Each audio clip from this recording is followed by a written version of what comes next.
দুইটা বিষয় কারোর সঙ্গে শেয়ার করতে নেই। এক হচ্ছে আপনার অর্থ সম্পদ নেই, ২ হচ্ছে আপনি কাউকে অধিক ভালোবাসেন সেটা। যদি কেউ জেনে যায় আপনার অর্থ সম্পদ নেই, তখন আপনাকে নিয়ে উপহাস করবে। আর যদি কেউ জেনে যায় আপনি তাকে অধিক ভালোবাসেন, তখন আপনাকে সে অবহেলা করবে। এটাই স্বাভাবিক। হ্যালো, আসসালামু আলাইকুম এভরিওয়ান। কেমন আছেন সবাই? আশা করি ভালো আছেন। আমিও ভালো আছি। তো আজকে আমি আপনাদের সঙ্গে আমার দুপুরের রান্নাবান্নাটা শেয়ার করব। দুপুরের রান্নায় ছিল আমার লাল শাক ভাজি, একটা মাছের ঝোল করব আর ইলিশ মাছের ভাজা। তো আমি শাকটাকে ভালো করে ধুয়ে রসুন, কাঁচামরিচ, পেঁয়াজ দিয়ে সিদ্ধ করে নিয়েছি। এটাকে সিদ্ধ করে এখন বাগার দিয়ে দিব।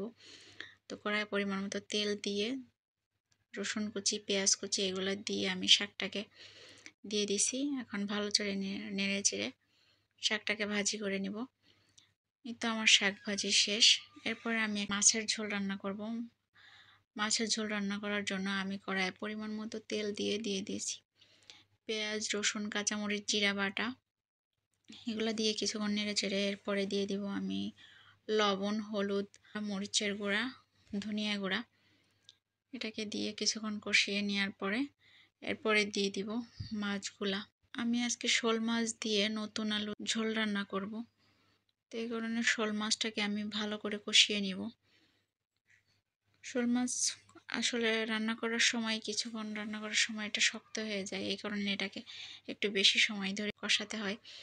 তো এই তো শোল মাছটা আমি কষিয়ে নিব একটু পানি দিয়ে, সুন্দর করে ঢাকা দিয়ে দিয়েছি।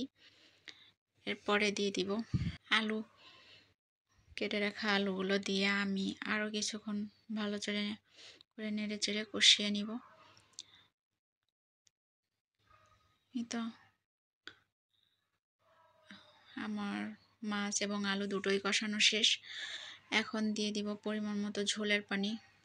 কিন্তু ঝোলটা আমি একটু বেশি রাখবো, তাই ঝোলের পানিটাও একটু বেশি দিব। এরপরে দিয়ে দিলাম 2টা টমেটো কুচি।